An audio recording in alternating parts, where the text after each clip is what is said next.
Hello po, magandang umaga po sa inyong lahat po mga ka-subscriber. Nandito naman po tayo sa ating YouTube channel po. Mag-upload na naman po tayo sa ating YouTube channel. Paki-subscribe po at paki-share, paki-comments para makarating na po tayo sa turok ng tagumpay mga ka-subscriber. Marami pong salamat po sa mga nag-subscribe, sa mga viewers, secret viewers po.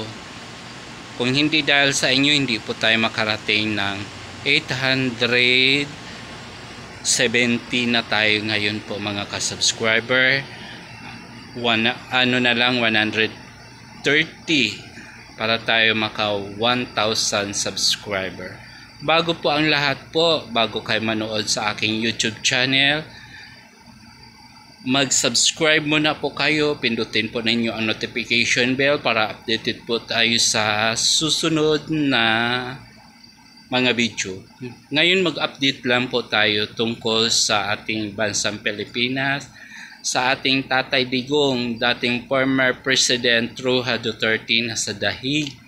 Ngayon po, i-reaction video po natin dahil sa nakita po natin sa social media, sa mga television, sa mga vlogger ng mga DDS na sobrang payat na po ang tatay natin po. Dapat po pakinggan po natin ang mga kahilingan po natin na bring him home, Tatay Digong, right now. Sa madaling sabi po mga ka-subscriber, huwag po natin hayaan na doon matigi ang ating Tatay Digong na nagsakripisyo at nagmamahal sa ating bayan, sa ating bansa. Kung hindi dahil sa kanya, hindi po napaganda ang ating bansang Pilipinas. At alam po natin, bawat isa sa ating mga Pilipino, kung ano po ang kanyang mga ginagawa at nagawa na sa ating bansa. Yun po, si Tatay Digong lang po ang maraming nagmamahal sa kanya ng taong bayan, mga ibang lahi, ibang bansa. At kilala po siya bilang pagka-presidente niya is maganda ang nagawa niya. Ayan po, kahit saan siya naroroon, hinahangaan ng buong bansa. Kasi kilala po ang former President Roha Duterte. Sana po ang hinihiling po natin, maagarang pagbalik sa Pilipinas habang may buhay pa ang Tatay Digong po natin. Bago po ang lahat, mag-suporta po kayo sa aking YouTube channel po. Mag-subscribe po kayo, pindutin po ninyo ang notification bell para updated po tayo sa mga video sa susunod. Ayan po mga ka-subscriber, doon po natin yan nalaman sa ating Vice President na si Sara Duterte.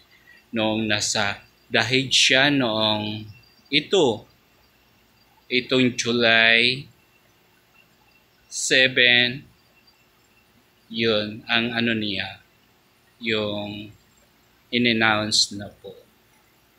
Sana po, kuwanan po natin siya, matulungan, mapapauwi na habang kasi tutuusin naman po, wala naman siya talagang kaso. Labag sa batas po ang pag-aristo sa kanya. Ano lang po yung sariling interest lang po ang pagdala at pagdakip sa ating Tatay Digong sa dahig. Wala naman po jurisdiction.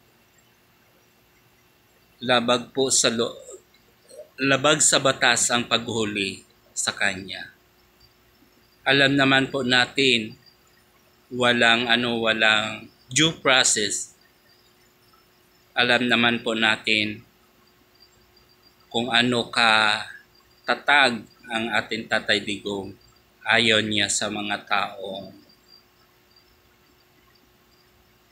may mga gawaing anomalya. Tinutusig po niya yan. Alam natin, ayaw niya sa mga taong mga korap. Ayaw niya sa taong mga gumagawang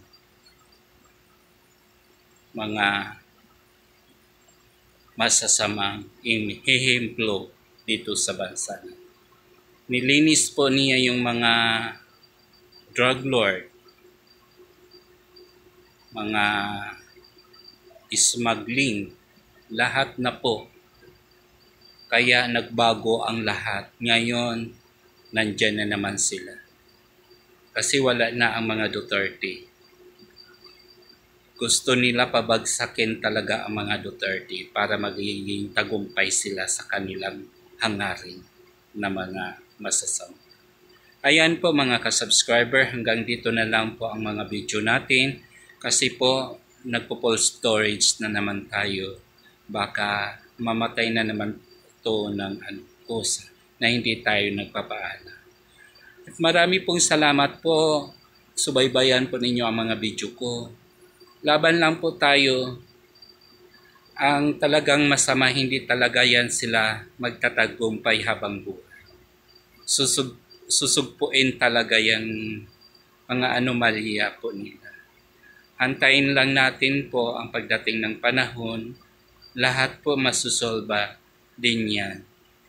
Kung tayo mga Pilipino is maganda po talaga yung may alam tayo na hindi tayo maluloko. Kasi kung wala tayong alam, madali po tayo maluloko. Marami pong salamat, bye-bye.